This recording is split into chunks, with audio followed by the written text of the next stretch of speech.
Good to see you all. We're back. I'm here to give you a recap on week 2 of the Erin Patterson trial before we get underway tomorrow with week 3. So tomorrow will be week 3, day 10, and we're due back in court tomorrow at around 10:30 in the morning. So I'll be there. I'll be in court and I will report what I have to you throughout the day, and then we will do the large podcast in the evening for the trial.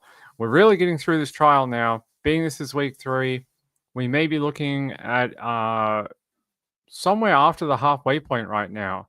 So I don't think we have all that much longer to go. It is going very, very quickly. Very quickly. Quicker than I thought it was going to go, considering it felt like just yesterday we were watching opening statements in Morwell. All right. Hey Nick, how are you? Good to see you. Hey Nick, thank you very much for the donation. I very much appreciate it the other night.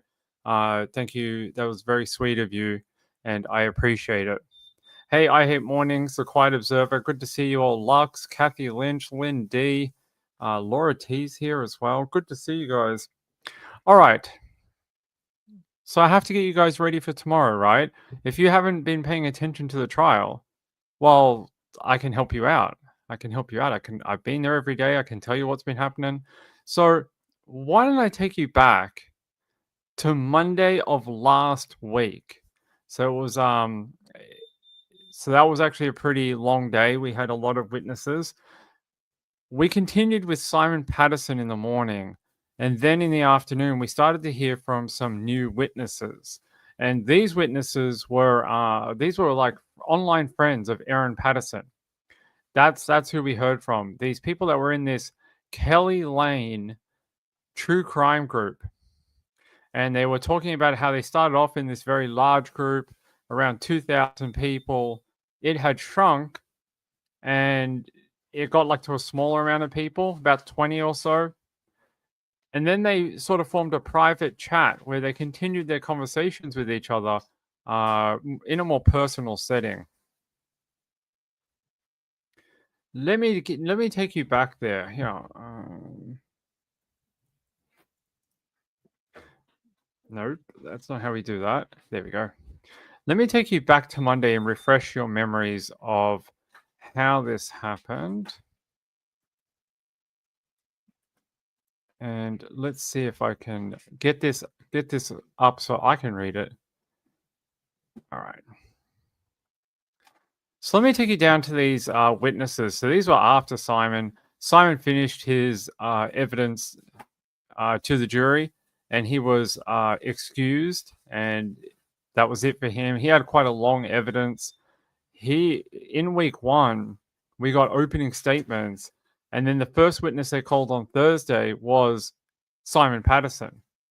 But his evidence went for quite a while. We had Thursday, Friday, and a part of Monday. So quite one of the longer witnesses that we'd actually heard from throughout this entire trial, understandably due to his relationship with Erin.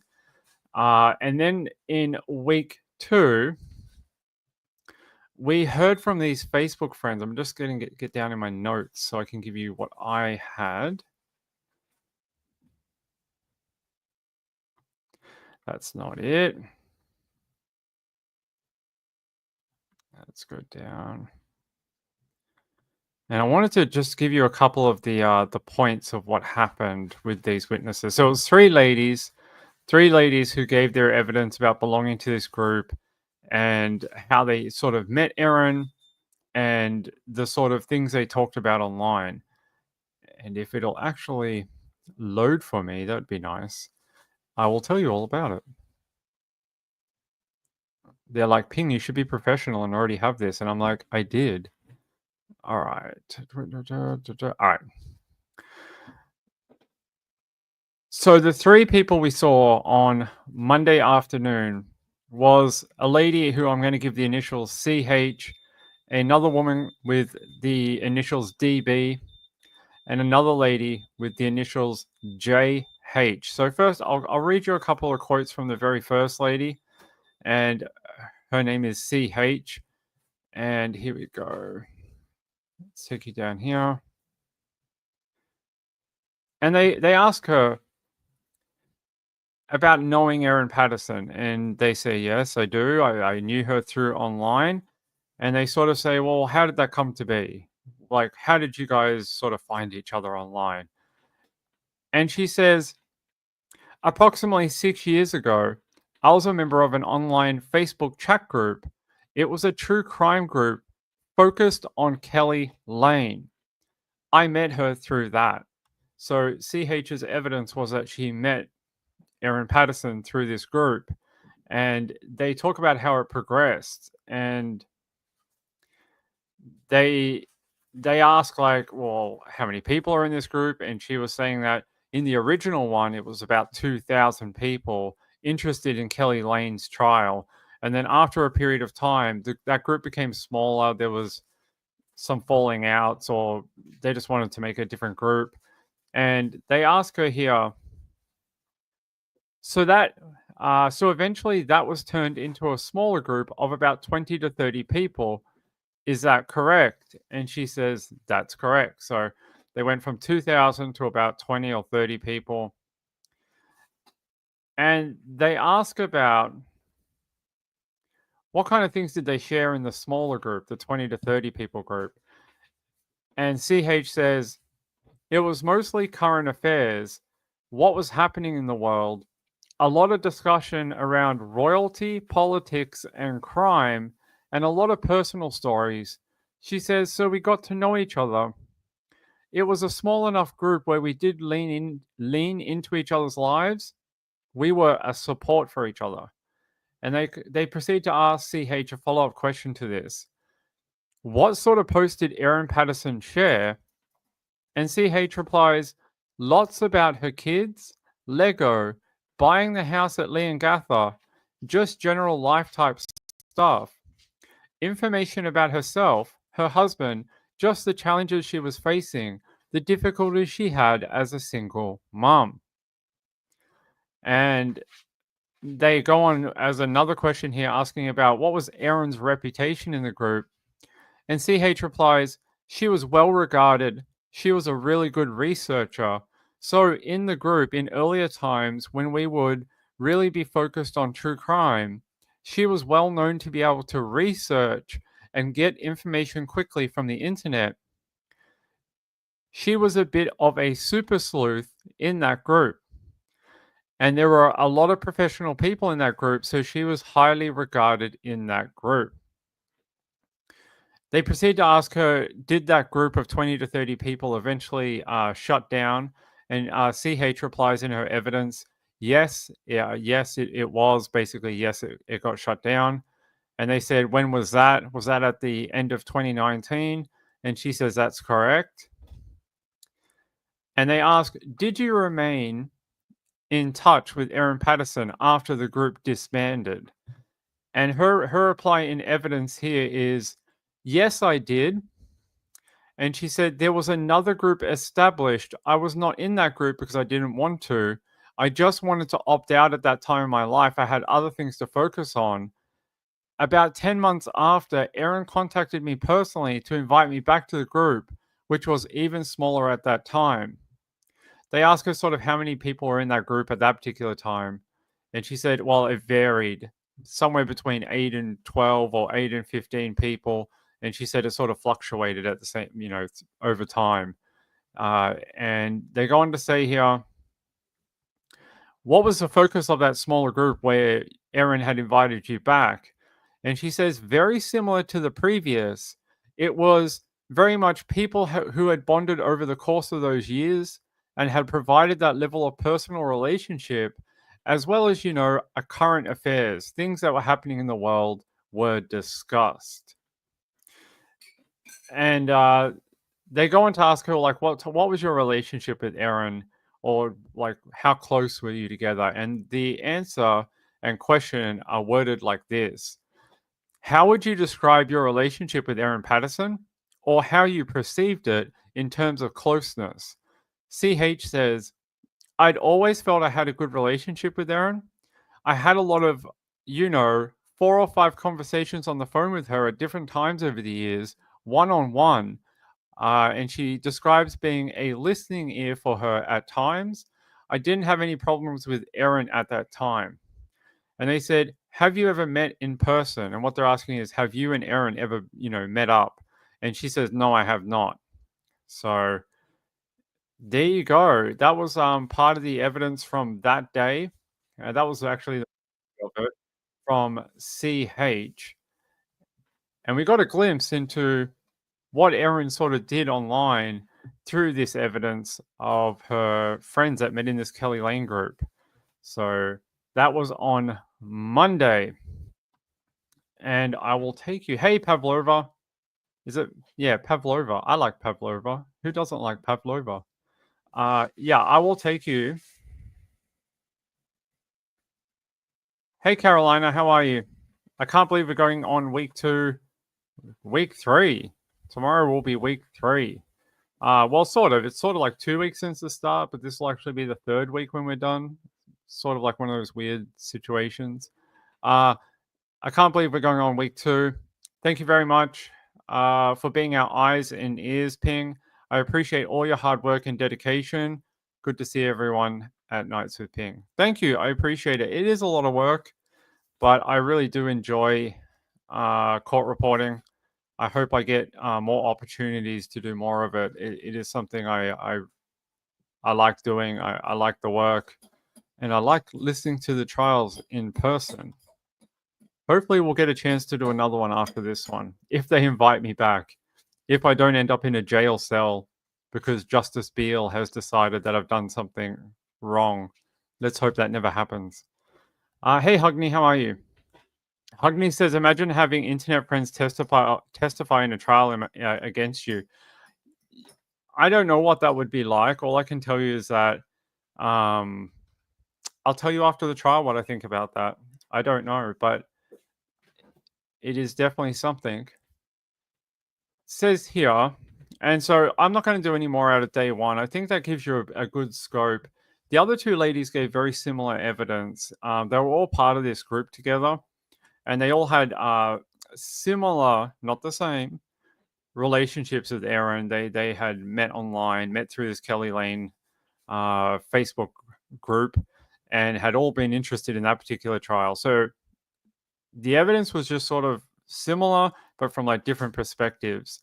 And one of the things they do talk about in this evidence later on is Erin and her love for mushrooms. So that'll be the thing I end day Monday last week on, and I will tell you about that. So let me get down to here. So this lady's name is DB, and she says, well, they're asking her sort of, how did you meet? They said on this Facebook group. And they said, okay, in the first Facebook group, what sorts of discussions occurred in that group? And her evidence is that they were mostly about true crime issues, news, Kelly Lane, podcasts, things like that. They're probably posting about us right now. Lots of people sharing different podcasts and news articles. And they asked, did that group eventually dissolve? And she says, yes, it did. And they said, in its place, a smaller group popped up at the end of 2019. Is that right? And she says, that's right. Yes. And they said, with about 7 or 8 members, is that correct? And she says, no, in between 20 to 25 members. So they were saying that eventually that group dissolved and then they were sort of in a private message with each other that was a lot smaller. Um, let's go down here. Here. So in DB's evidence, they ask her, what sort of things did Erin post about her relationship? And what they're referencing here is Erin's relationship with Simon Patterson. And this is one of the replies that DB gave. She said, just sometimes about how sad she felt, about how he was just so religious and how it was so difficult, I don't know, to get along with him. And they say some of it was to do with just the way he treated their children. He was she felt he always was favoring another child for some reason, and the other child would feel very hurt. So she demonstrated in this group or posted about and told people about how she believed her husband was favoritism, like giving favoritism to one child over the other. Um, yeah, I'm not going to tell you which child it is. I'm not going to tell you their age. I'm not going to tell you their sex. I'm not going to tell you anything. I'm just going to say there's two children and one of them was being favored over the other. That's all I'm going to tell you because it's just such a sensitive topic. It's not worth really. It's not worth me going to jail over. And I want to protect children. Like a lot of these kids, it's not their fault, right? They're just born into the families they're born into, and you know we should do the best we can to protect their anonymity, and I take that very seriously. Okay. In DB's evidence, she also describes the situation about Erin Patterson complaining about the cleanliness of Simon Patterson. So she said that she didn't like the kids going over there because Simon's house was dirty, and she didn't really like this cleanliness level when over at his property. And this is it here. Did Erin post anything about his ability to care for the kids? And DB replies, she was always yes and no, like she always wanted to be involved in the kids' lives. So she was quite happy with him wanting to be regularly involved. So Simon being involved in the children's lives.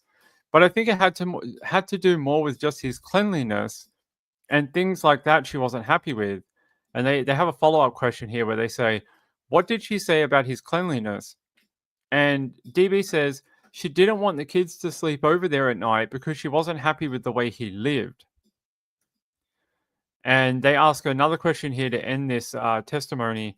You mentioned that she said something about Simon's religion. What did she say about Simon's religion? And DB replies, I feel like sometimes she felt as though the church was put before her and the family. So she's testifying or giving evidence here saying in the conversations that she had with Erin, she believed that religion came above all, including the children and her during the time they were together. So, all right. What the fuck just happened? Is there a cat here? What just happened? Okay. Are we back? I hope you guys didn't hear that swearing. Everything just went black. We lost connection to everything, and I was like, "What's going on? Why are we losing connections?"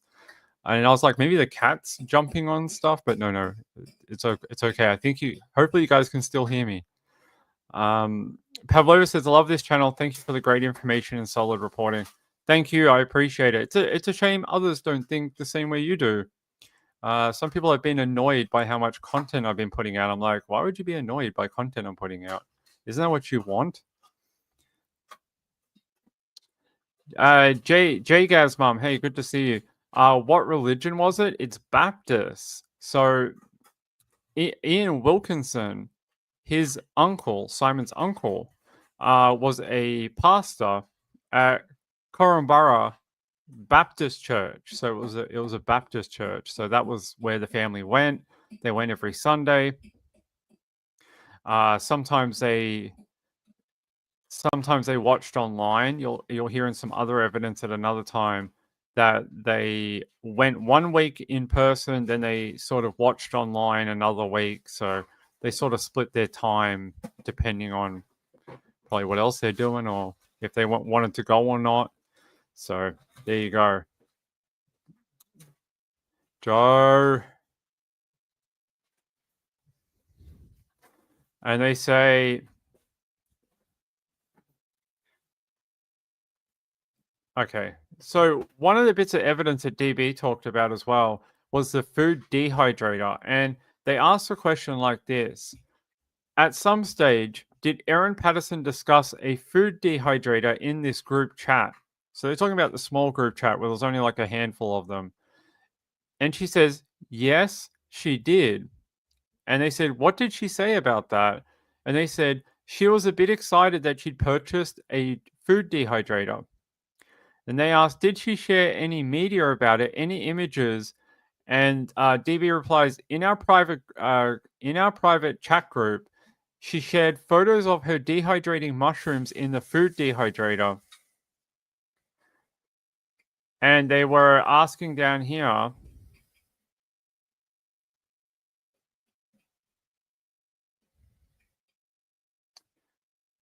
So a image was shown to the jury, and it was like a chat log.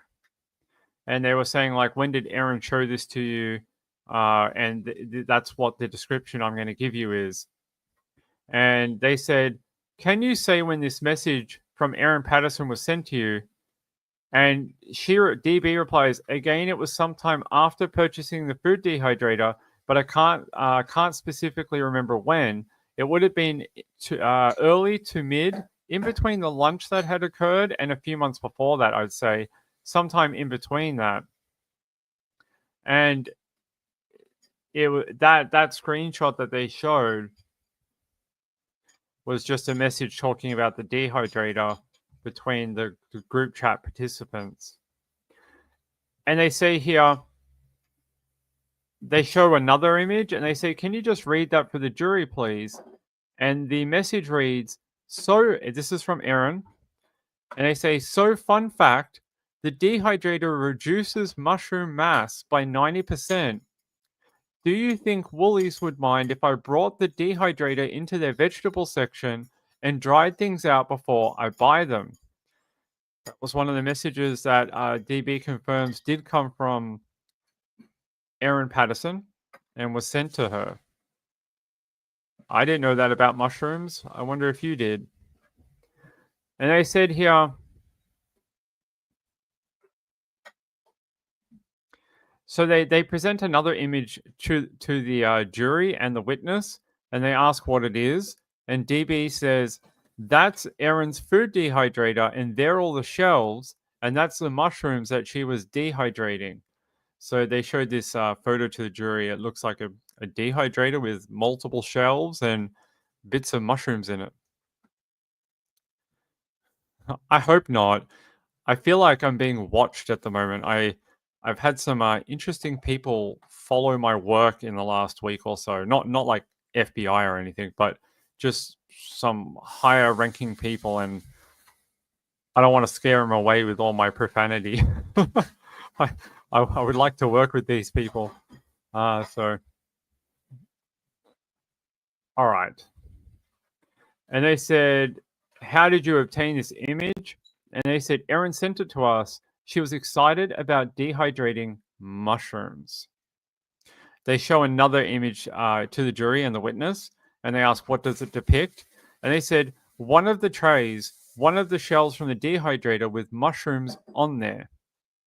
And they show one more image, and they say, can you tell us what this is?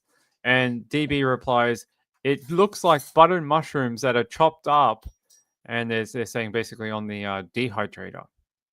So there you go. That was Monday. That was Monday, and we finally started hearing from like multiple witnesses per day. That was a new thing because up until that point, the only witness we had heard from throughout the entire thing was Simon Patterson. And this was the first time in the entire trials since the week before that we'd started to hear like these alternate voices, other people that knew Erin, and it started to pick the speed up of the trial. Last week, I think we heard from like 27 witnesses throughout the week. It was quite a busy week, and this was the start of it when we started hearing from multiple people every day. All right, shall I take you to Tuesday and give you a bit of a rundown on that? And I'll talk to you about what happened on Tuesday. I got to speed this up a little bit. I'm being a little slow. I've got to be a little faster, I think. I think we're delving into too much. It's supposed to be a recap, not redo the shows from last week. All right. So on Tuesday, all right, let me get down to my notes.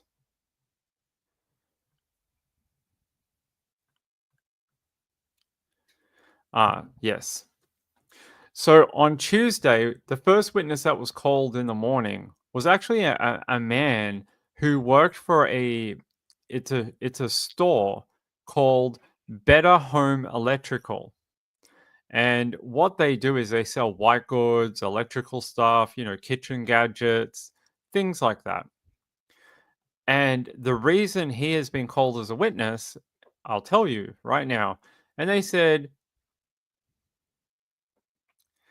they're asking like what kind of products does he sell at the store. He says small appliances, bedding, furniture, and electrical. And they said, I'm going to take you to November 2023. At some point in November 23, did one of your employees come to you and tell you that she believed she had sold an item to Erin Patterson earlier that year? And he says that's correct. And they say, who is that employee? They say the employee's name is Kerry. I'm not going to give you the last name. And they said, what did she say she believed she had sold to Erin Patterson? And they say, correct, a dehydrator. And they say, yes, that is true. And they said, did you conduct a search of your sales records? And he says, correct. And they said, did you in fact identify that there had been a sale to Erin Patterson of a Sunbeam Food Lab electronic dehydrator? And he confirms that and says, correct. And they said, were you able to retrieve the tax invoice for that? And they said, yes, correct. The tax invoice was admitted into evidence as an exhibit, and that was shown to everyone. It's just a sales receipt like that you would get. It says you bought something. So that was the end of his evidence. That was it. He just told us the price. It was $229. The model number, it was a Sunbeam Food Lab electronic dehydrator, and the model number was a DT 6000. So that was the model number of the Sunbeam food dehydrator that Erin bought. And that was basically it for his testimony. After this guy that worked at Better Electrical, Tuesday was actually quite a big day. The next witness was Ian Wilkinson, the only surviving person that was a guest at Erin Patterson's lunch. He's the only one to have survived. He was a very sick man in hospital, and you're going to hear just how sick he was in some of his testimony that I'm going to read to you in a minute. He was not a very well man. He was very sick. Hold on. So they ask him to state his name. He says, my name is Ian Wilkinson. And they say, what is your occupation? He says, I'm a pastor of the Currumbara Baptist Church. They ask him, how long has he done that for? How long have you been in that role? And he says, 26 years. And they say, you were married to Heather Wilkinson. And he says, that is right. And they said, when did you first meet Heather? He says, 1976. And they said, when did you marry? 1979. And that they'd had 4 children together. And that they had lived in Currumbara for 40 years, 41 years actually. They'd been together for a long time. Unfortunately, Heather is one of the people who did not survive the lunch. So it's just Ian that we're going to hear from. He is the only one. And they go on to talk about what happened that day. And I'm going to bring you some of those details if I can get to them. Yeah, I don't want to go too far back because like I've already done a lot of this, but I want to get to the important points. All right. Nope, that's not it. Okay.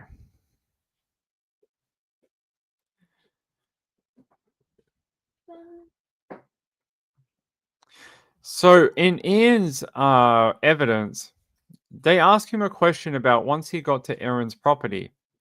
And they ask about, did you explore Erin's property at all? Did you have a tour since you'd never been there before? Did you go on sort of like did she walk you around the property? And the question's phrased like this: was there any exploration of the house? And Ian replies, no, we just stood there in that area on the one spot talking about the house for quite a while.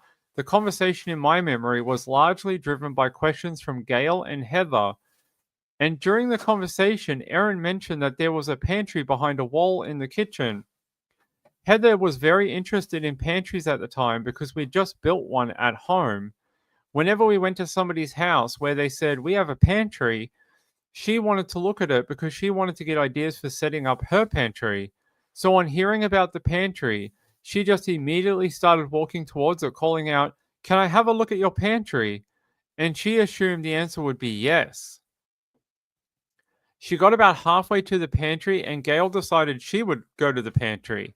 She started following Heather and was calling out to me, come and have a look at the pantry. I had noticed that Erin was very reluctant about the visit to the pantry and had not yet started following them, so I thought, maybe the pantry is a mess. It's going to be an embarrassment, so I won't add to the embarrassment by joining the party. So he's saying he just hung back. He was worried that maybe, it was a bit messy and maybe Erin didn't want people looking in there. And you got these two women that are just like, oh, we're going to your pantry. We're going to have a look. And he was like, I'm just going to hang back here. I'm just going to, I'm not going to participate in this one. And they ask him, like, so you decided not to go to the pantry? And the question's worded like this: you decided not to. And Ian replies, he says, I'd be polite and just stay where I was standing talking with Don. So that was part of his evidence. And they go on to ask about the lunch. And they say here, and the question is from Miss Warren. The other questions we read out before were from Miss Lenthal in Monday. This one is Miss Warren. And they say, that's the prosecution, by the way. Both of them are. Miss Lenthal and Miss Warren are both on the prosecution table. They say here, where was Erin when she was doing that, when she was plating up the food? And Ian replies, she was on the kitchen side of the kitchen bench and she was putting the food on the plates. And they say, this was a part of Ian's testimony that I talked about last week. They gave him a photo of the dining table that is in Erin, or was in Erin's home, and they had a photo of it. And they showed it to us, showed it to the jury, and we saw it because we're watching the court case. And they asked Ian to write a letter for each person that's sitting at the table. So he's like, Erin was up the top here. There was, Heather was over here. I was down here. And he puts these little initials on each chair. That's what the Miss Warren had asked him to do. They're like, can you just show us where everyone sat at the table? Unfortunately, I don't have that photo. It's considered an exhibit. If I ever obtain it, I'll show it to you. And they say, yeah, can you do that? Can you show us the layout? And they said here,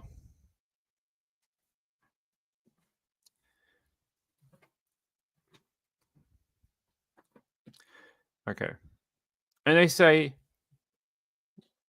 when food was being plated up, was there an offer to help? And what they're asking about that was like, did any of the other people want to help, like put the food on the plates? The polite thing that you do. And they said, his reply in evidence is, both Heather and Gail were offering to help plate up the food. And they follow up that question with, and was that offer accepted or not? And Ian says, no, that offer was rejected and Erin plated.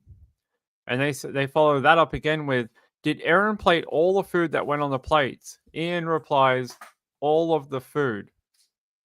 So he's giving evidence that no one else touched the food. It was only Erin. And he witnessed Erin putting all the food onto the plates for each of the guests. They ask him, what was on those plates? And he says there was mashed potato, green beans, and a beef Wellington. They follow that up with the beef Wellington. Did you see where that came from before it was plated? He says, no, I didn't. And they said, can you describe the beef Wellington, what it looked like? And he said, each person had an individual serve. It was very much like a pasty. If you can imagine a pasty being put on a plate, it was a pastry case, and when we cut into it, there was steak and mushrooms. And they asked, so each person had one? He said, each person had an individual serve. So yeah, the way he described it was pastry with like steak or meat with mushrooms surrounding it. That's the way he described it in his evidence. And they ask him, was there anything else added to the plate? Any condiments, anything of that nature? He says, I didn't add anything to mine. There may have been gravy available on the table. Let me go down here. They proceed to ask here, you said that there were 5 plates. He replies, yes. Can you describe these plates as a follow-up question? He says, yes. There were 4 large grey dinner plates and 1 smaller plate, a different color, and it was an orangey tan sort of color. They said, what color were the 4 large dining plates? He says they were a grey color. They said different shades of grey, and he says light grey, dark grey, somewhere in between. And then he says sort of a middle grey, we'll say. So he says the plates, the 4 that the Heather, Ian, Don, and Gail had were grey colored plates. And the plate that Erin Patterson had was an orangey tan colored plate.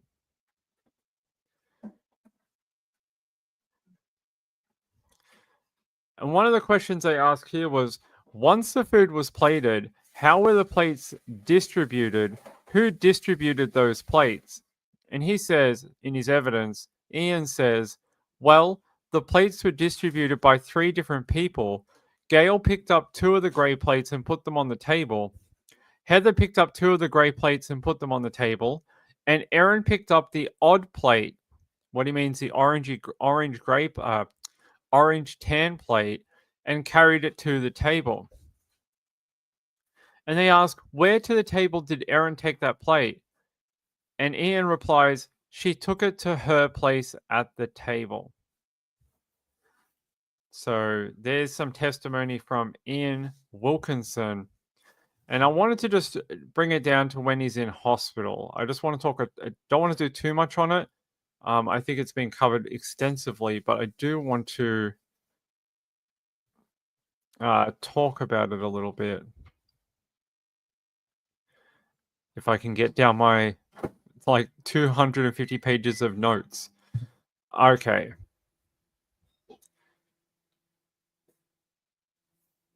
So the line of questioning proceeds, and they start talking about what happened after you went home. What happened to you and Heather when you went home? And Ian is asked a couple of questions about this time frame. And they said, so you went to bed. You said a little bit later than usual. Do you know what time? He says it was probably 10:30, 11 sort of time frame or zone. And they said, did Heather go to bed at the same time or a different time? He says, yes, we went to bed at the same time. And they ask him, what is the next thing that you remember? And he says, I don't think either of us had fallen asleep, but Heather got up abruptly out of bed and made her way to the laundry, and I could hear her vomiting. And they ask here, and this is Miss Warren again, you said she made her way to the laundry. Where was she vomiting? Ian replies, she was vomiting into the laundry trough. They follow this up with asking how he was feeling at that point, and he says, I felt all right when Heather initially got up, but it wasn't very long after that I also felt the need to go and vomit. They said, "Is that something that continued throughout the night or otherwise?" He says, "Yes, it continued right through the night. We had vomiting and diarrhea, and yes, that continued right through the night." And they ask Ian, "Are you able to tell us how many times you vomited and had diarrhea throughout the night?" Ian says, "I couldn't put a figure on it. We were starting to feel pretty washed out, but I was vomiting fairly regularly and alternating. It settled down a bit as the night went on towards the morning. I suppose we were emptying out. I was emptying out." And they ask, "Were you able to go back to bed or did you go elsewhere in the house?" He says, "No, I didn't go back to bed. We have two toilets in our house. I camped outside the laundry and the toilet connected to the laundry. Heather moved through to the bathroom where there's also a toilet, and the most convenient location for her was in the lounge room near that bathroom." They ask him on his observation, was Heather also experiencing, um, and they said, as you've already described, vomiting. And he says she was also experiencing diarrhea. Sorry, they ask him, was she also experiencing diarrhea of your observation of her? And he says, yes, she was. And they follow this up with, was the frequency of vomiting and diarrhea similar to yours or different? He said, quite similar. And they said the following morning around dawn, did Heather have a phone conversation with Don or Gail? He says, yes. And they said, by the way of that conversation, you became aware that they were also unwell. Is that right? And Ian says, that is correct. So that's when they start to feel, you know, not very well overnight. And one of the things I will tell you about here, it says, now you've given evidence at the time of the lunch. You noticed that Erin had had a different color plate to you and the other lunch guests. Did you and Heather at any stage have a conversation about that? And this is from Miss Warren again. Yes, we did. And they asked, can you tell us more about that conversation? And he says, I think the conversation that I remember was in the Leongatha Hospital. We might have discussed it a couple of times actually, but I recall in Leongatha, Heather reminded me that there were different colored plates. They ask, are you able to recall what she actually said? And he says, I think she just plainly said there were different color plates in the conversation, wondering why we were ill. So there you go. Let me see if I can get down to when he's in the hospital. All right, let me take you down to when he's already been taken to Dandenong Hospital. So he eventually got transferred from Leongatha to Dandenong, and then eventually he was going to be transferred from Dandenong to the Austin in Heidelberg. The transfer to the Austin, I believe, was for more help. They needed even more help due to their illness. But I will take you to Dandenong, and I'll tell you what happened here. And this is so they talk about how they got transferred from Leongatha to Dandenong, and this is the question here I want to bring to you. Mr. Wilkinson, as I understand it, the last thing you remember is that you were given a charcoal substance to drink at Dandenong Hospital. Is that right? He says yes. And they say, and from that point, your memory is you have no memory of what happened. And he says no. They say, but are you now aware that you were sedated and intubated? And he says yes. And that you were transferred to the Austin Hospital? He says yes. He says, they ask him, are you now aware that you were treated for amanita poisoning, which is death cap mushroom poisoning? And he says yes. They say you were in intensive care at the Austin Hospital until the 21st of August, 2023. Is that right? He says yes. On August 21st, you were moved to a ward at the Austin Hospital. Is that right? He says yes. Then on the 11th of September 2023, you were discharged from Austin Hospital to a rehab ward at the Heidelberg Repatriation Hospital. He says yes. And they say, how long were you at Heidelberg Hospital? He says roughly 2 weeks. and they ask him, "You were ultimately discharged to go home on the 21st of September," and he says, "Yes." So there's your evidence from Ian Patterson. That was a long witness. That went for quite a long time that day, and for the first time, I think we heard sort of the entire sort of from the lunch to the hospital where he went, and the last thing he remembered. That last thing he remembered was that drinking that charcoal substance, and he says he has no memory after what happened after that point.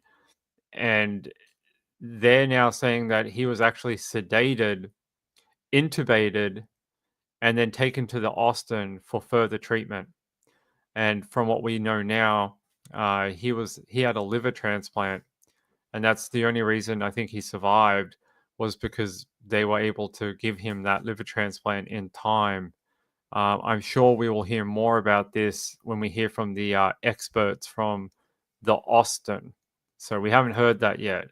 I'm not sure if we will, but I would suspect that we've heard from every other hospital so far, Korumburra, Leongatha. We've heard from Dandenong Monash. We've heard from Claydon Monash. We've heard from quite a few medical personnel. We've heard from ambulance people, heard from police officers. It's been quite full on. So there is your evidence from Ian on Tuesday. I just want to see my notes whether we had a third witness that day.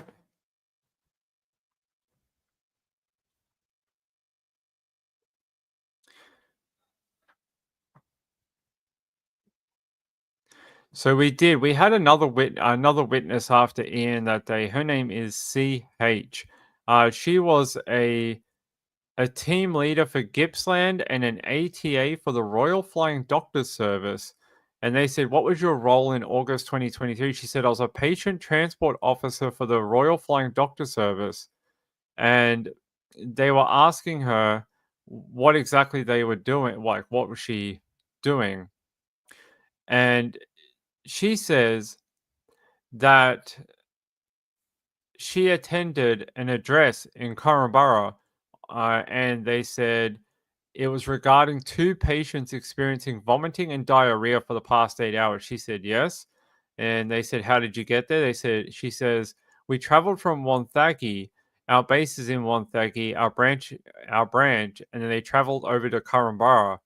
And they said, "What time did you arrive at this place?" She says about 9:15, and she said, "Were there two patients?" They asked her, "Were there two patients?" She said there were, and they asked her, "Was it a female called Gail and a male called Don?" She said yes, and this lady ended up taking them to hospital. That was her evidence. So apparently, it's only about a 3-minute drive from their home, and she picked them up, checked their vitals, you know, tried to stabilize them as best she could, and she got them to the hospital. So, but yeah, only a 3-minute drive apparently. So they were loaded onto stretchers into the hospital.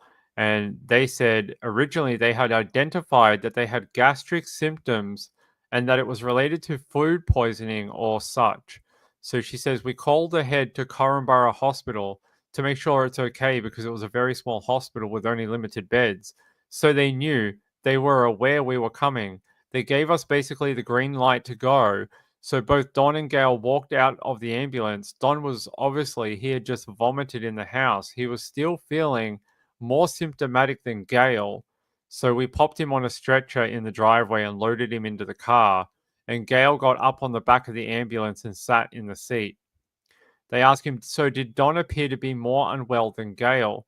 And she says, "Yes." And then they ask, "How long was that ride to the hospital, to Korumburra Hospital Urgent Care Centre?" And she says, "About 3 minutes. And we got there just before or just around 10 a.m. And then they handed these two people off to staff at the hospital. One of the other people we heard from was called LS, and she was a registered nurse, and she worked at Korumburra Hospital. And she was saying that she was one of the people that had tended to Donald and Gail Patterson after they presented at that urgent care. And she said that Gail had informed her that she had taken an oral dose of ondansetron, which is an anti-nausea medication. They said this had worked for Gail but hadn't worked for Dawn.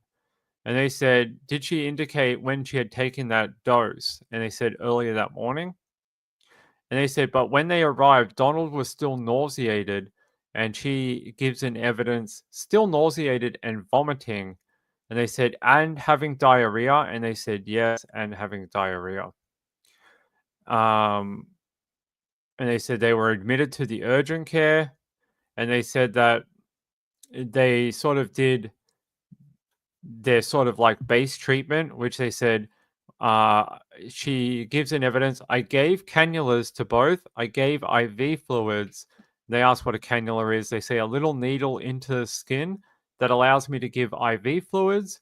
She then details what she did after this. She says, I did an ECG, which is tracing of the heart, just to make sure there was nothing untoward, and that was all normal. Then I did an ISTAT blood, looking at their electrolytes to look for whether they were dehydrated. And she says they were testing for electrolytes, and she says, yes, electrolytes. And they say, electrolytes, are they important for the human body? And she replies, they are important. Like we're looking at potassium and sodium. If you've got diarrhea and vomiting, you'll often become elevated or decreased. For both Donald and Gail at the time, they were within normal limits. And they go on to say here that they were observed and they said, at some point, did you make the observation about Don about whether he was getting better or worse? She said, it became obvious that Donald was becoming worse. He was very lethargic.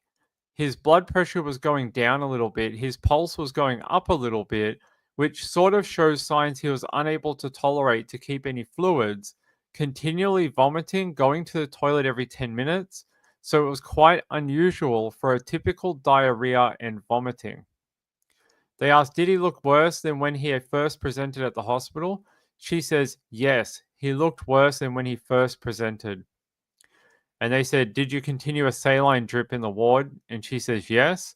And they ask about any more medication. And they said, yes, we gave IV version of ondansetron. And we also gave oral loperamide. And they say loperamide helps to stem diarrhea and slow things down. Neither of these worked. And they said that medication slows the gut. And she said, yes. And they said, but neither worked. And then she says, no. And they said, he continued to have diarrhea. They said, yes. What about Gail? And she testifies or gives evidence. She was occasionally going to the toilet. And she says, yes. Gail would still need to go to the toilet. It was probably not as frequent as Donald. And they said, did you accompany each of them to the toilet? And she says, back and forth every time, yes. So they go on to say here that they ask her about this ISTAT testing for Donald and Gail. And she is asked by Miss Warren, do you understand the results of the ISTAT testing for Donald and Gail to be normal or abnormal? And she replies, in regards to Donald, it was extremely abnormal. They ask in what way, and she says he had a lactate of 6, so very high lactate. So that shows a metabolic disorder, liver failure. Along those lines, it would require immediate transfer out to a tertiary hospital. So he was quite sick, and you can see why they transferred Donald and Gail out to Dandenong. And I think in some later evidence you would have heard when I did the shows last week, and you may hear a bit later tonight. I think his lactate level ended up getting up to something like 10. So it almost doubled from when he was first at Leongatha. So it was 6, and I think it went up to 10 or 10.5.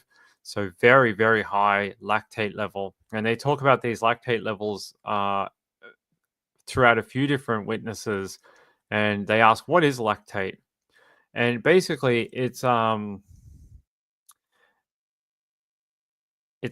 lact. Now I'm not going to be able to tell you right. Hold on.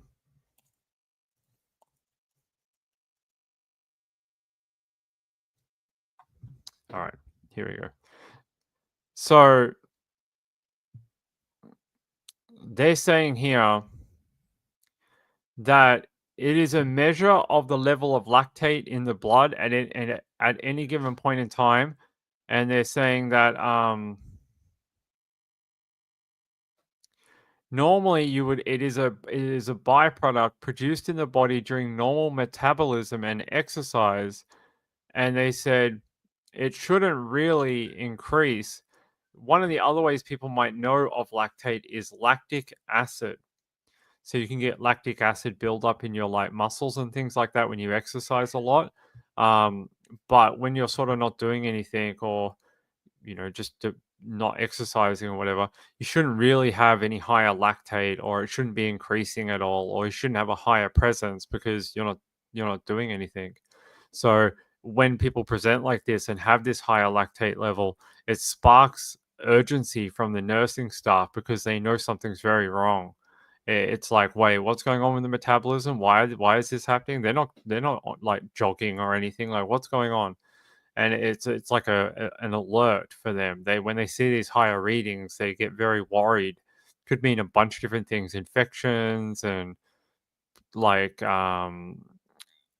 like they said, it could be liver failure, kidney failure, some sort of metabolism abnormality. There's a bunch of different causes of it, but it's sort of like not an early warning sign, but it's just a sign that something's really, really off. And they use this in these simple blood tests to try and weed out what the hell's going on. And that's why you hear a lot in these evidence about lactate level. So all right. I think that's it for Tuesday. If I don't get out of this note, we're going to be here for like another 5 hours. And I was hoping to do like an hour, and we're already at over over an hour. So, and we're only on Tuesday. We've got a few days to go. All right. Well, it's going to be the most ultimate catch-up show ever. You guys are really going to be informed by tomorrow. You guys are going to be the most informed people watching the Erin Patterson trial. There is no one else. All right, let me go here.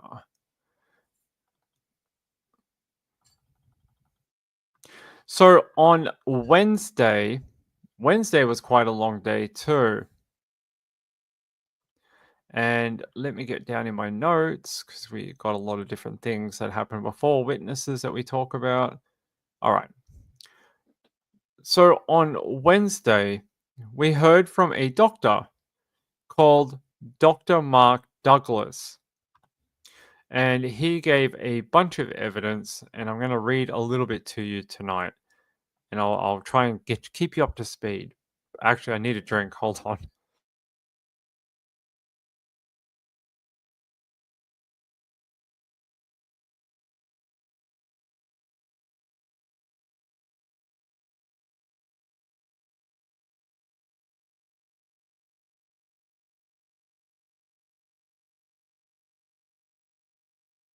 All right, let's continue. Let's continue. So let's talk about Mark Douglas. Who is he? Well, he has a Bachelor of Medicine, Bachelor of Surgery with Monash University, and they said he's employed as an emergency registrar at Monash Health. And they said, when did you begin that employment as a registered doctor? And he says it was in 2014. And they said, when did you commence the training program in emergency medicine? And they said in 2017. And they go down to some of his evidence here.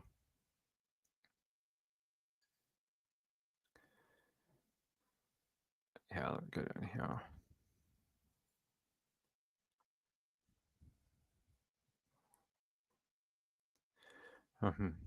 All right. So he talks about some of these tests that had been done. and some of the results that they had got. And he talks about it here.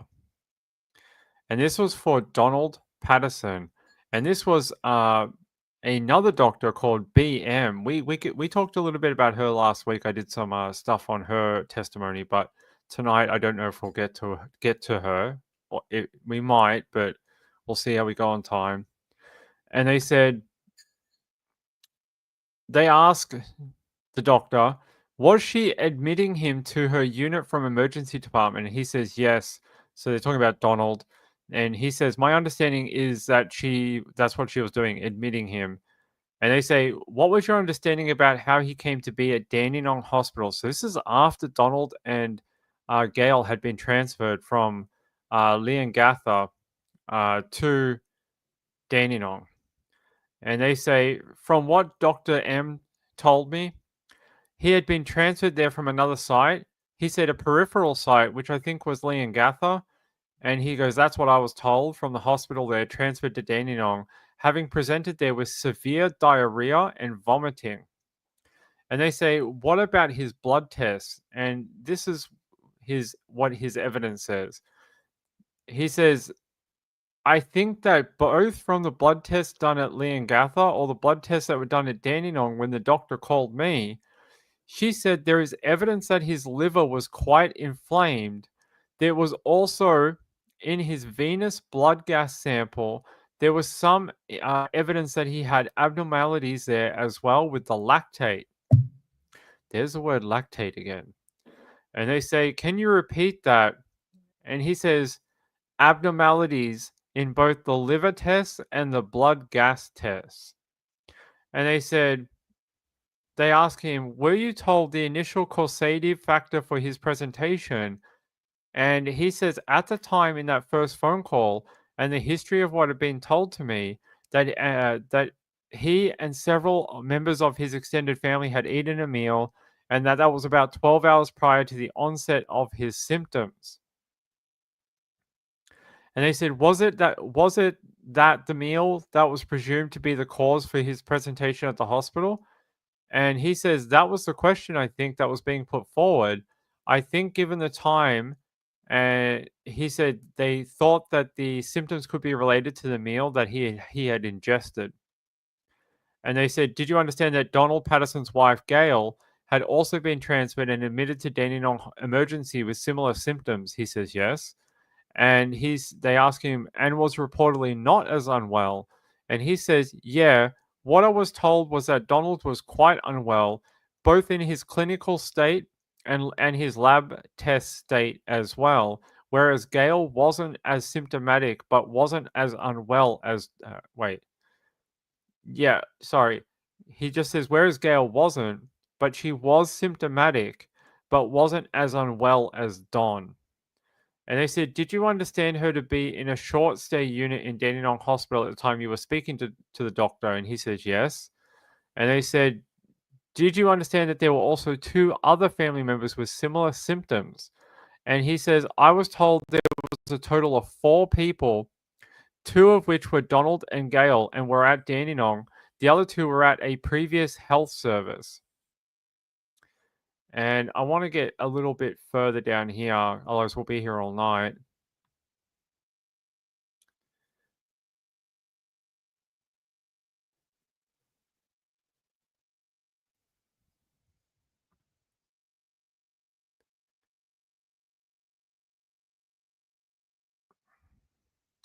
So they talk about phoning a toxicologist and asking for some help and advice. And the question is like this. They say the advice from Dr. Liang was what? And he says, based on the story that we knew so far, Dr. Liang's advice was that at the moment there wasn't enough evidence. It wasn't clearly like a cause and effect of having a specific mushroom called Amanita. Oh, I always get this wrong. It's Phalloides, the death cap, so death cap mushroom. And they say, so at that point, the specific antidote to that wasn't indicated at that stage. And they say, what is the name of the specific antidote? And they're talking about the antidote for death cap poisoning. And they say the antidote is called silibinin.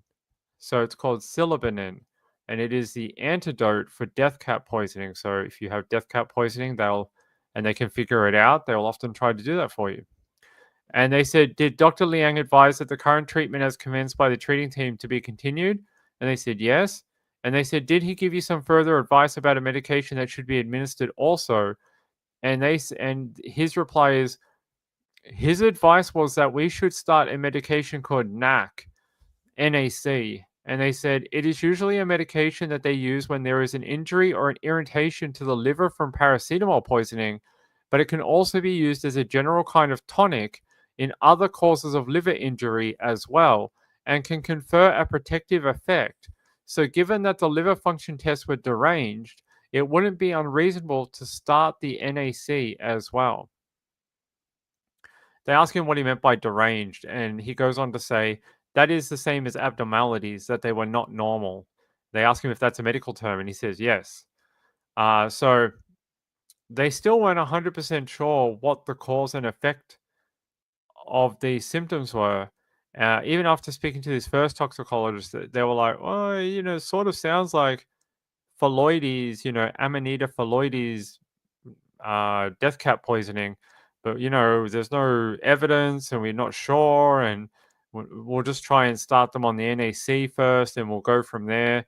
And that's sort of what the evidence was saying, that they weren't 100% sure. And they say here, at 6:30 a.m., did you receive a further call from Dr. BM? That's an awful way of putting it, but that's her initials. They say yes. From what I recall from the phone call, she advised me that Donald's clinical state and blood tests had worsened even further, and now Gail herself was showing similar kind of progress to what Don was showing as well. At that stage, I was essentially at 6:30. I'm getting ready to come into the hospital in person to start the morning shift, so I told her we would come and see her as soon as we can on the morning ward rounds with a senior doctor, but she should start getting the process running to start some psilocybin as per the Austin clinical guidelines. And they say, is that all this? Is that also the specific antidote for the mushrooms? And he says, yes, that is correct. That is the antidote for Amanita phalloides. So that is death cap mushroom. And they say, did you indicate that they should be done as soon as possible? And they said, yes. And they said, did you attend the Dandenong Hospital in person? And he says, yes. He says he did a big ward round with a senior doctor. And they said they actually started at Clayton Hospital, and then they saw a few of their patients there, and then they came to Dandenong Hospital after that. Yeah. So let me go down here.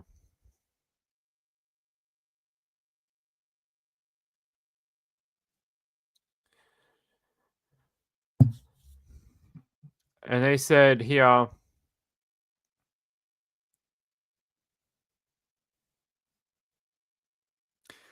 did you collectively advise the intensive care team in regards to the treatment?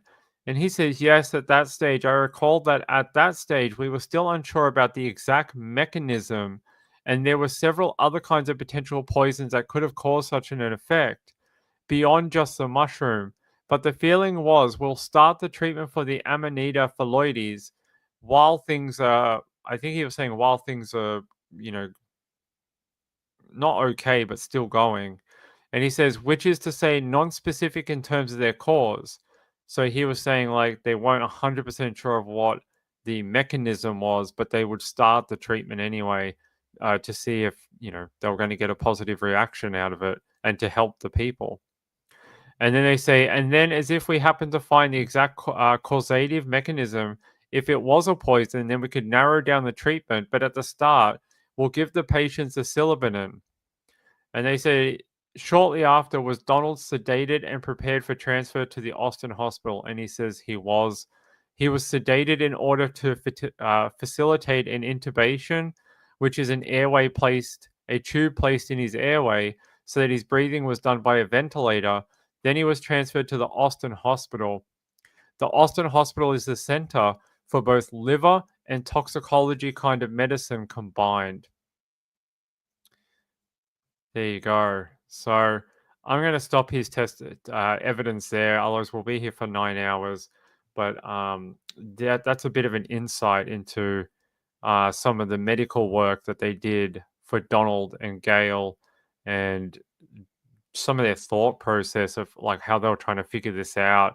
What medication should we give? What's the treatment guidelines? And they eventually decided to start the Austin guidelines for it, and then eventually transfer them out to the Austin, where they said it is the sort of each hospital in Melbourne sort of specialize in different things. Monash Dandenong is for bowel surgery and things like that. Clayton is for, I think, heart surgeries and things of that nature. The Austin, they do things like toxicology, liver, a few other different things. So each sort of hospital has their own specialized field that they are sort of known for. Like that's their thing. Hey, Renee, how are you? Yes, I agree. That would have been very hard. It, it must be like trying to figure out a mathematical equation when you only have half the numbers, though. That's the way I looked at it when I listened to the evidence. It was sort of like, oh, it's almost like playing baseball, but you have no bat, but someone is still throwing the ball at you, and you're like, wait, I don't have the tools to do my job. That's sort of what it felt like from reading the evidence a little bit. Yeah, they were just doing the jobs, yeah, with the info they had, yeah. So that was Wednesday. So I know you're getting little bits here and there, but I can't do a 9.5 hour show. Not tonight anyway. Hold on. I've got to go to court in the morning. What is it?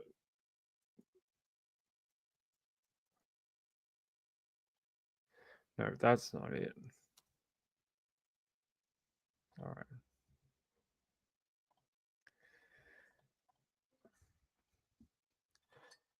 So this will probably be the last one because Friday was actually a very quiet day. Friday we already covered in the last Patterson video we did. So if you really want to hear about Friday, you can. It's only about a 15-minute video. There wasn't a ton that happened on Friday. Fridays are a half day for court, and Friday was two lots of video evidence, and both of them were the Patterson children, so the son and the daughter. The daughter one happened on Thursday about 4 o'clock, and we were just about to leave for the day. So we watched a few minutes of it, and then court shut down for the day. Then we came back on Friday and we watched the rest of it. And then after that, we watched the rest of the son's video evidence. And what these video evidences were, they were police interviews after the lunches had taken place, after the people had died. These were sort of like part of the police investigation. They interviewed the children, they probably interviewed other family members, but the two that we saw, because I don't believe they're actually going to, because they're only kids, that this is probably the evidence that they will give is in video format. And that's what we sort of heard from on Friday. It was the rest of the youngest daughter, and the rest of that day was the oldest son. And we covered most of it the other day. So I'll run you through a little bit of Thursday if this will pop up. Come on. Yes, that's how you do that. And then you're supposed to go on my screen. Come on. There we go. So on Thursday,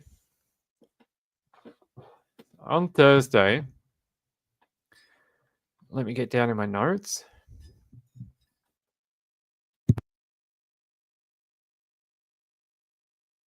All right. Sorry, my microphone was flickering on my side and I was trying to figure out why. All right. So in the morning, we heard from a doctor. Actually, at the end of Wednesday, we heard from a doctor, and her name is Veronica Foote. And then on Thursday morning, we had the rest of her testimony. And she was talking about some of the symptoms. So some of the things that Erin had told her. So this is when we actually saw that we talk a lot about on this day about the CCTV of Erin Patterson trying to leave the hospital. And one of the things that was shown to the jury that day was a discharge against medical advice form that the jury was shown. We were shown a copy of it on the screen too. And they play this CCTV video of Erin trying to leave the hospital. And she sort of, if you imagine, we've all been to a hospital, right? They have those doors that kind of like close like that. She walks up to those doors and she goes to hit the door release. So you have to hit the button to make them open. And a nurse comes up to her and is like, "You can't hear anything. There's no audio, but we hear the testimony from these people about the video later on." And she says she's trying to convey to Erin that this is a serious situation. It's life threatening, that they already have other patients that have come in from her family and they are in a very bad way. They're very concerned about her. They don't want her leaving the hospital. They want to start treatment on her and start off with like an assessment, see where she's at. And then, if needed, some treatment because they've already had 4 other people that have come through their hospital system that are gravely ill, and they're worried that Erin could drop and get very sick any moment. And they're trying to convey this to her, and Erin's telling them that no, she can't stay. She didn't come prepared to be admitted. That she has to go home and look after her children, and she's got animals that have to be looked after. And she has this conversation between herself, a nurse, and then a doctor. The doctor is Veronica Foote. And they have this conversation, and eventually they realize that they're not going to convince her to stay, that she wants to go, and it's not like they can superly force her to be there. So they kind of say, well, if you're going to be quick, like 20 minutes, and you come back, okay, we're not super comfortable with it, but we want you to be here and get treated. So they make her sign this discharge against medical advice form. They ask Erin to sign it. She does sign it. We're shown a copy of it on the screen, and Erin leaves. She said she was going to be 20 minutes. She actually ended up being like, I think, over an hour. She came back at 9:48 a.m. and she left the hospital at 8:10 a.m. in the morning. So she was gone for quite a while. And under questioning, the nurse said she was under the impression that Erin was going to bring her children back with her because Erin had told her that the children had eaten the same meal or leftovers of it as well. And the nurse was like, well, well, they need to be checked too. Like anyone who's had this food needs to be checked out. And she was under the impression that Erin was going to go get her children and bring them back with her. But when she came back to the hospital, she didn't have the children.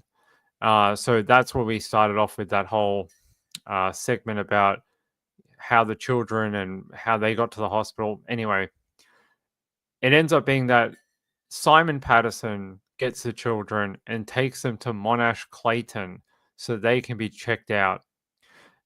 Erin comes back to the hospital and they say, okay, we're going to have to start looking into you and checking you out. But they say, we don't really have the facilities here to do that. We're going to send you to Dandenong, where some of your other family members have gone because they can help you better and quicker. So they're like, we're going to transfer you out. Erin's like, no, I don't want to go to Dandenong. I want to go where my children are going to go in Clayton. So it's a different hospital. It's still under Monash, but it's just a different location. So that one's in Clayton. The other one is in Dandenong. Both in the southeast, but Dandenong's a little further out. It's about like an hour from the city. Clayton's about 35 minutes from the city, something like that. So she wants to go to Clayton. They call Clayton and see if they can get it approved. They're like, can you take Erin? Do you have the medication to do this? Do you have the beds for it? And they're like, yes, that's fine. And Erin ends up going to Monash Clayton, where her children are going to be as well. So we hear all these things, but before this happened, just after she signed that release form, that discharge against medical advice form, and she leaves the hospital, the one of the doctors there, Dr. Chris Webber, is very concerned about Erin. He's like, she just left. Well, that's not good. Like he's like, I've already seen two of these other people. They're very sick. And he's like, okay, I'm gonna call in a welfare check on her at her property because I need her to come back to the hospital. I need her to come back and get treated. And one of the bits of evidence that was submitted to the jury and the court, and we were shown it as well, was a 000 call from Dr. Chris Webber. And on the phone, he's talking about how he's got a patient. Her name is Erin Patterson, and he gives an address of where she lives. And he's like, we're very concerned. She could be very ill. We need her to come back to the hospital. She has left our facility, and she hasn't indicated she'll come back. And they want to do a welfare check at her house. By the time the cops get out to the welfare check, she's already come back to the hospital, but the cops are at her house. And Dr. Chris is like very clever. He's like, whoa, hold on. Well, we've got Erin and you're at her house. We're all wondering about what is causing all of this. And he's like, you know what? I wonder if the cops can bring me a sample of that beef Wellington. And he talks to the police and he says, hey, I can try and get permission from Erin to allow you to break into her home and retrieve this tainted food, is the way he put it in his evidence. And eventually that doesn't need to happen. Chris explains it that he sort of acted as a go-between the police and Erin, and he was like relaying information. Eventually Erin gave permission for the police to enter her property and retrieve the tainted food, and no break-in needs to happen. Erin gave somewhat specific directions that the beef Wellington could be found in a bin, what we call a red bin down here. A red bin is a garbage bin, and they find that little tiny bit of leftovers in the bin in a paper Woolworths bag. And this is then transported to the hospital and handed over to medical staff. So that is what we heard on uh, during the week last week in the evidence about that situation. Lionheart, hey, good to have you here. Thank you for being here. Lionheart says, I mean, the trial is going to go for 6 weeks or so, but it might take less time now. I can't say I've heard any super direct sort of direction about that. I can tell you that with the speed that it sort of went last week compared to the first week, that if they keep running at this sort of speed, it may go quicker than we all think. Last week, like I said, I think we went through like 27 witnesses.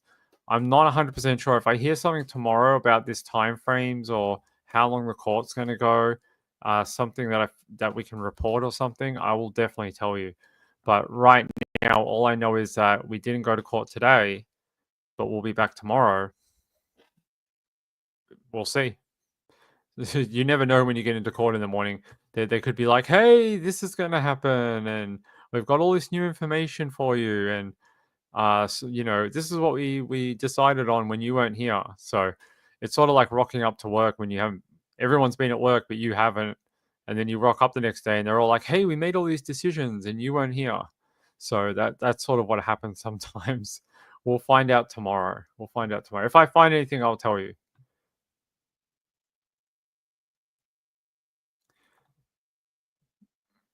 I personally think, just from my own judging of like how fast last week went, I think maybe shorter.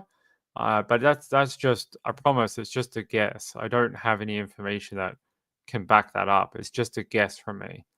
It's literally just me guessing based on what I see. But went pretty quick last week. Like I told you, we heard from Dr. Veronica Foote, we heard from Dr. Beth Morgan, we heard from Dr. Chris Webber, we heard from um, the police officer who did the welfare check. We heard from Ian Wilkinson. We heard from the three Facebook friends. We had the two videos that were video evidence from the children. What else did we have? We had some statements read out from some people who weren't able to be at the court. So they sort of gave like a one paragraph sort of evidence type thing. I'm not sure if, if we're going to get more of those. So there was quite a few. Last week was really busy. That's why it's been sort of hard to tell you guys every minute detail because it's. Hold on, let me check what my notes were for Thursday. This is Thursday. Thursday was about 87 pages. 87 pages of notes. So I try and pick out things that I think would be good for reporting to you, and um, we will have time after the trial to really like dig into stuff and pull out little bits of things and have a talk about it and you know dissect it. We'll have time for that after the trial, I promise. So I'm just trying to get you the information, like the stuff that I think you need to hear about. On Thursday, actually, we heard from this doctor. I want to talk to you about this because this was something we heard about. Where is it? So this is this is Veronica Foote, Dr. Veronica Foote, and she dealt with Erin Patterson. And one of the things she said here.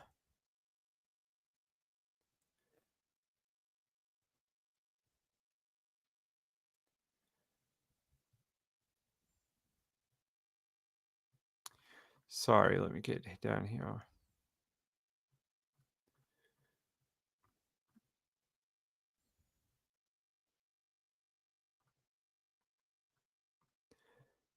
Actually, it's not that doctor. Sorry, my notes are quoting the wrong person.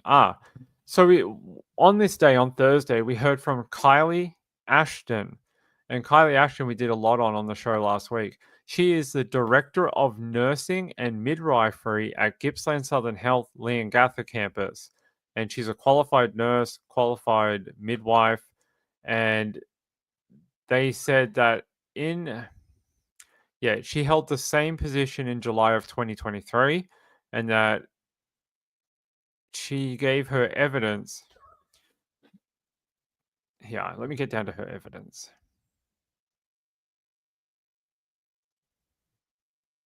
So she saw Heather and Ian at the hospital, and she states here. So the question is, did you make any observations about Ian or Heather Wilkinson during that time? She said, yes, I did. On arrival, they were being moved to our urgent care. They had been down on our ward. Ian was particularly unwell and stationary in the bay, so he didn't move around a bit. Heather was back and forward to the bathroom. Ian looked very, very unwell at that point. And she goes on in her evidence to say, this is a bit where she deals with Erin Patterson a little bit.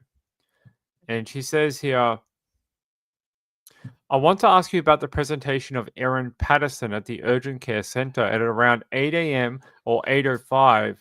Did Erin Patterson present to the urgent care? She says, yes, she did. And they said, when and how did she become aware? When and how did you first become aware of her presence? And she says, it was somewhere between 8 and 8:05 a.m. in the morning. I had been assisting with running some pathology at our point of care testing, and Dr. Webster had met with Erin at our triage window, and at some point had asked me to take over care and do some observations. So the doctor handed her over between 8 a.m. and 8:05, and then I met Erin and brought her through to the seats in our unit. And then they said, when you say as far as you could get her to come into the unit, so she testifies that she couldn't get Erin to come to the nurses' station. And they ask her, what do you mean by that? And she says, Erin wasn't ready or willing to come to a bay for more than a formal assessment. And they said, were you asking her or trying to get her to come through at the bay at that point? And she says, yes, I was, because that would be generally what we would do for an assessment. Knowing what we knew about the other four members, it was pretty important to do a thorough assessment. And they said, did you have a conversation with her at this point? And Kylie Ashton says, yes, I did. I would have asked permission to take her observations and talk to her around what was going on with the other members. Uh, about what was going on with the other members, letting her know that they were quite unwell and that it was important that we did a thorough assessment. And she goes on to say down here,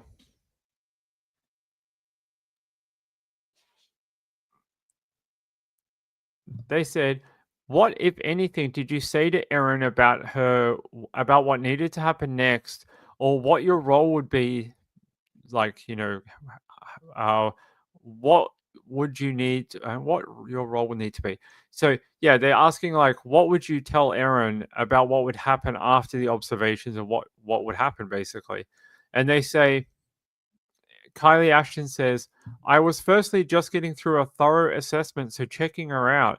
Given that everybody else was severely unwell, we needed to make sure she was well. So we would need to do a thorough assessment and bring her to a bay, and then she would probably need to go on to a NAC treatment. So that's that NAC, like everyone else, as a prophylactic to make sure we preserved her liver from toxins and potentially transfer her out to where a high acuity or high level care would be, the experts in this area. And they say here, you had a further conversation with Erin after you'd taken her observations, and Kylie Ashton says, correct. And they said, what was in that conversation with Erin? And it's worded like this: what was said in that conversation? Kylie Ashton replies, Erin had identified that she was the person that cooked the meal served on that day, and that her children weren't present at the lunch on that day, but that her children had consumed leftovers without the mushrooms, with the mushrooms scraped off the next day for lunch. And they asked Kylie Ashton, what did she say, what time the meal had been consumed? And Kylie says, I think it was 12 p.m. on the Saturday, but not the time when her children consumed it. They said, and they asked Kylie, did she say when her symptoms had commenced? And Kylie replies, on the evening of Saturday the 29th, I think she said. And they said here, did you make any further attempts to get her to move into a cubicle or a treatment bay? Kylie says, I did. Probably our whole interaction was me trying to communicate the importance of getting thoroughly checked and that I was concerned for her welfare and really wanted to make sure we gave her the very best treatment and got her the care that she needed while she was with us. And they ask, what was Erin's response to all of that? Kylie replies that she had not come to hospital prepared to be admitted and that she needed to go away and sort out her children. They ask her, did she say anything in response to that? Kylie replies, yes. I implored her to stay and suggested that we really needed to assess her. Just keep trying to encourage her to the bay, so to get her to come into the treatment bay. And at some point, she got up and said she couldn't stay and that she needed to leave, which I would have told her that she needed to sign a discharge against medical advice form because it was our strong recommendation that she stayed and continued with the medical treatment that was required to keep her safe and well. And they go on to a follow up question and they say, did you explain to her why it was so important that she stay and be assessed and receive treatment? Kylie Ashton says, yeah, I believe so. It was very short, rapid communication. I explained that the four other people were very unwell and they have been transferred out and were in very poor condition. Two were with us in also a similarly poor condition that were also prepping to transfer to a bigger hospital for higher acuity care. And they ask, what, if anything, did you say to her about the seriousness of the risk that she was in? Kylie Ashton says that her life was at risk. These guys were really unwell. I think we had two members in the ICU at the time. I was trying to communicate that as quickly and as seriously as I could try to, and to make sure she understood that this was quite serious for her own health and well being. And they say, all right, despite that, did she still decline to move into a bay for examination? She says she did. And they said, did she give any other reasons or provide similar reasons? And Kylie Ashton responds, it was just the same reason on repeat. I haven't come to be prepared to be at hospital. I'm not ready to be admitted. I need to go away and get things organized. Kylie continues and says, she did agree that she would come back. I did get her to agree that it was important enough that she needed to come back. I asked her how long she needed to go away and do things, and she needed to get her. She's asking how long she needed to go away and do things that she needed to do to get her in a position where she could come back and consent to care. Kylie continues and says, she said, Erin said, around 20 minutes. So we agreed to that. And that was what was documented in my notes on the day. So there you go. After that, you know that Erin signed that discharge against medical advice form and left. And a doctor made a triple O call requesting a welfare check on Erin because of how serious this situation was.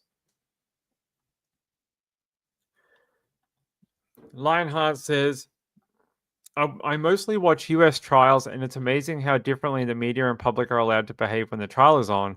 In the US, there is speculation and endless media drama, but not in Oz.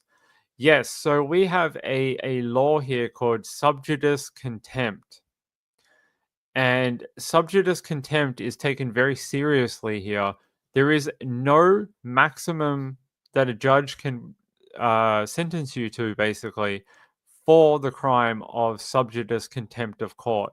And what this means is media have to be extremely careful with the way they sort of describe things or talk about things.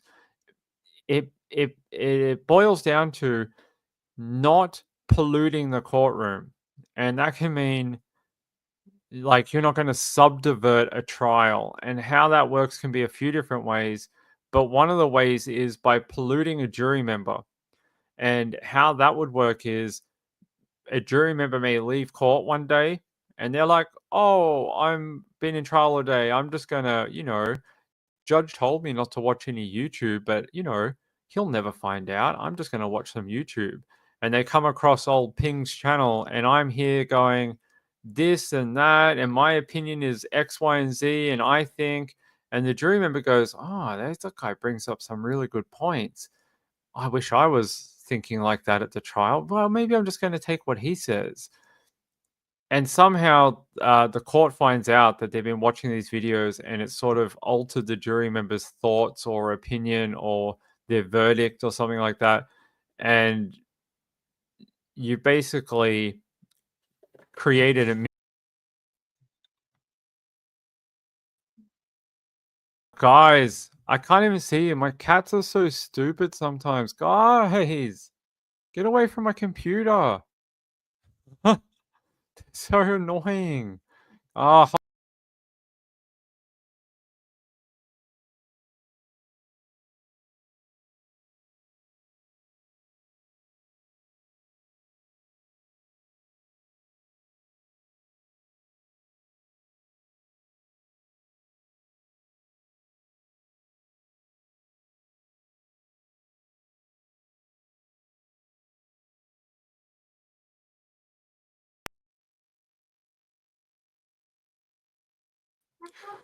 sorry, guys. I didn't mean to swear that loud.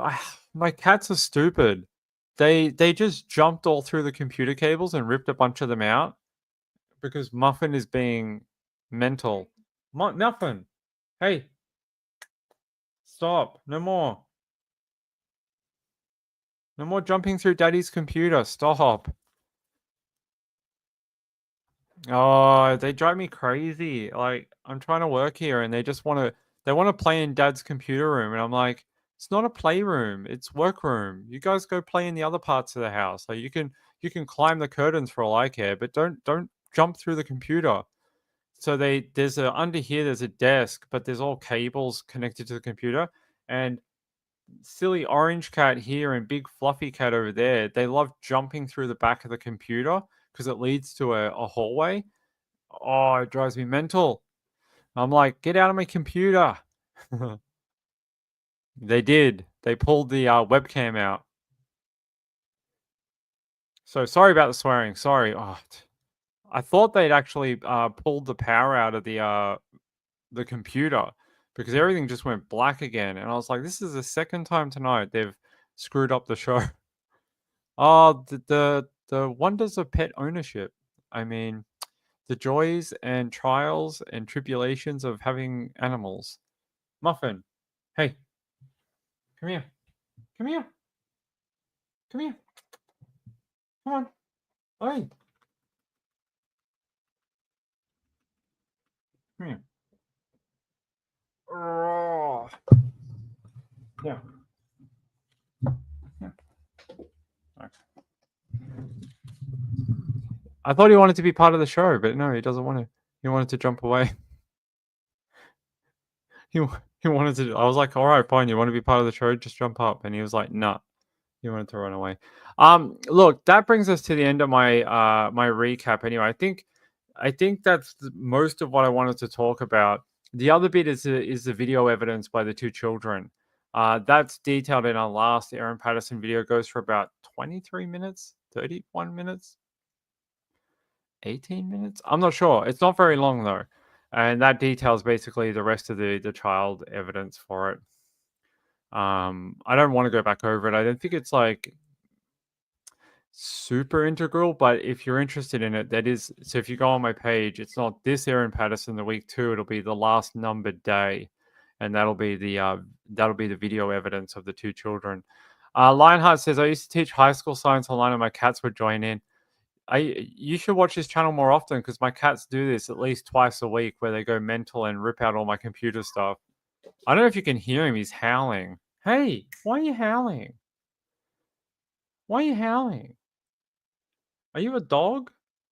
You're a cat. Why are you howling, you weirdo? Hey? You're such a weird cat.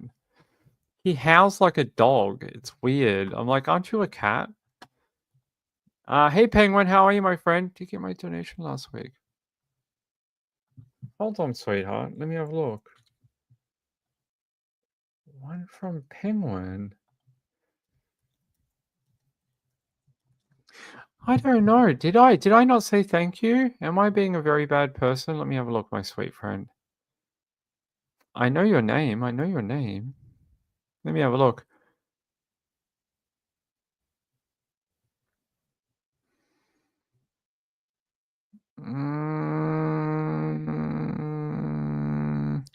I don't have one from you, my friend. No, I don't have one from you. If I scroll back all the way to April, I don't have anything from you, my friend, my sweet penguin friend. I mean, I'm not mad at you or anything. I just want to make sure you know that it's not there. The I will say thank you to some people though.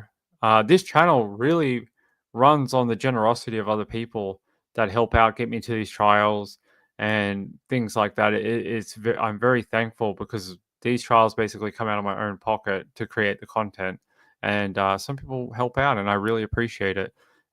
It's not cheap. We've gone out to Morwell, we've been out to court every week, and all those things are stupidly expensive, I promise. I think we've spent at least 3 grand covering this trial already, and we've got weeks to go. But hey, it makes good content, right? It makes good content. I do want to thank some people. I want to thank Nick. Nick, thank you so much. That is so sweet. Nick sent in a donation. I really appreciate that. It's very kind. I think she sent a thing too. Hold on. Did she send a message? Oh, she did. She says, "Thank you for your great mushroom trial coverage. I'm appreciating it very much. Still catching up on all the lives. Also fascinating to learn what we can about Australian reporter duty. Have a nice lunch on me from your favorite place." Thank you so much. I'm being kept well fed by everyone. Everyone's been buying me lunches. It's been good because I've been eating crazy amounts of food while doing the trial. I am very thankful. I'd also like to thank I don't want to give out this person's name. Oh, it's my friend Lux. Lux, thank you, my sweet friend. That is so kind. Um, thank you for the donation. Lux is one of our oldest supporters, not like old as in age, but she is like my first subscriber to this channel. When we had used to have like 12 subscribers. We used to have 12 subscribers when I started. When I started this channel, we had 12. She is one of my oldest subscribers, and she's always been a great supporter of this channel. I want to thank Sean too. Sean bought me a pizza. I appreciate it, buddy. I've eaten a lot of pizza this week. I want to thank Kathy, Betty C, Marjorie, and yeah, those guys for this week. And Nick gifted a membership too. I don't know who got it, but I appreciate it. Hey, Leisha, what's up, my friend? Lionheart says you are one of the only channels with such detailed content. I do appreciate that comment. That is what I've been trying to do for people for this trial because there isn't a lot of people doing that type of content for Erin Patterson. It's just I've got to be very careful and do it the right way because the laws are very strict and we've got to be extremely careful with the way we word things and just the way it's presented and stuff like that. Like I can't be any bias towards anyone. Like I can't be, oh, this person was great, or I really enjoyed this, witness or whatever. You can't really say stuff like that. You've just got to present it as you see it and hear it. So, but I promise, when we get out of here, when the verdict comes in, we can do all that stuff, all the emotive stuff, all the questions, all the theories, all the breaking stuff down. I'll show you things that I saw. That'll all happen, I promise. I've got a lot of shows planned for that type of stuff, so we just can't do it right now. Renee says, "How do I donate?" I'm not sure. The way that we normally do it is through these two links. So there's a PayPal and a Ko-fi, both very similar. I can post them in the thing individually if you want. I appreciate it. You don't have to. I've never asked directly for donations on my channel ever. I don't do that. I think there's better things we could spend our time doing, like giving content. And I'm just not one of those channels that will sit there all night and beg for donations or whatever. I feel like the content will do the talking and people will support if they want to. That's my way of thinking about it. I won't sit there all night and just do that kind of stuff. I hate channels that do that. Drives me mental. I just don't understand why people feel the need to let your content do the talking. And if people like it, they will support. That's how it works. Don't you don't have to sit there all night and be like, why is no one sending in any super chats? Like, make some content, you fuck. Like, that's the way I think about it. Thanks, Renee. I appreciate it. It's no pressure. I don't. I'd rather people just hang out here and enjoy the content. Laura T says, "Yeah, hey Leisha, good to see you. All right, it's almost 10 o'clock at night. I've got to be at trial at like 9:30 in the morning to get into our room. So I'm going to get out of here. I love you all. Uh, I'll be back tomorrow. So tomorrow's a court day. So there will be a live show sometime when I get home. What time that is, I don't know. Every day at court is very different. Sometimes we get off at like 4 o'clock. Sometimes we get off at 3:30. Sometimes we get off at 3. Sometimes we get off at 4:30. Like it just depends on what's going on at the court that day. So I appreciate it. Thank you very much. I appreciate. I'm glad people are noticing. I really am. I am very glad that people are noticing the level of detail the content has. That was the whole idea for this trial. That was the whole idea. All right. We're going to get out of here, but I will be back tomorrow for week 3, day 10 of the Erin Patterson trial, and you'll get more detail like you got tonight. So that was your bit of a recap. That's sort of where we're up to after the second week. Who we're going to hear from tomorrow? I don't know. They don't tell us in advance. So keep an eye on the Twitter. Keep an eye on the Twitter at Nights with Ping. I often tweet who we're hearing from, little bits of evidence here and there, and I try and keep you guys informed. I don't live tweet it as such because I feel like it's hard to do with the subjudice rules we have, and if you screw up, it's like the penalties are really big. But I do drop some stuff here and there when I feel confident that my information and the way I'm typing it is correct. And then I'll tell you, I was like, hey, this happened. We heard a 000 call. There was a video put into evidence. So you guys want to hear the early stuff. You want to hear it before anyone else. You got to subscribe to the Twitter, because that's where I do all my uh, in trial sort of updates. When I'm in court, I just type on my phone on Twitter. So you can find that at Nights with Ping, and then in the evenings we do the live stream where you get the updates, all my notes, everything that happened in court that day in greater detail than the news agencies give you. I promise, I give you more detail than the news. They might give you a paragraph, they might tell you the juicy bits or whatever. I tell you just whatever I get. I just tell you everything. Um, as long as we can fit it into a show that's not 9.5 hours long. But hey, I love you all. All right. All right. Any photos I can show you of the crowds? I think I posted one on Twitter. Let's see if it's still up on here. Hold on, I might have it. You guys want to see what the courthouse looks like? Hold on. Do you guys want to see? I can send it to my email. Hold on. If you guys would like to see the courthouse.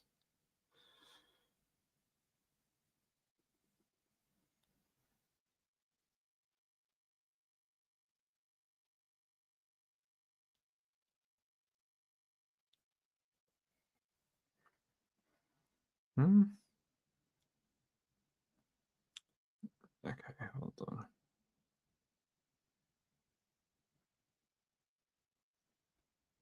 So I did take one with the media out the front. I did post it on Twitter, but if you haven't seen it, I will send it to myself and then I'll upload it here for a second. All right, hold on. Hopefully it'll be quick and it'll come through. And then we'll get out of here for the night. But I'll show you what it looks like out the front some days.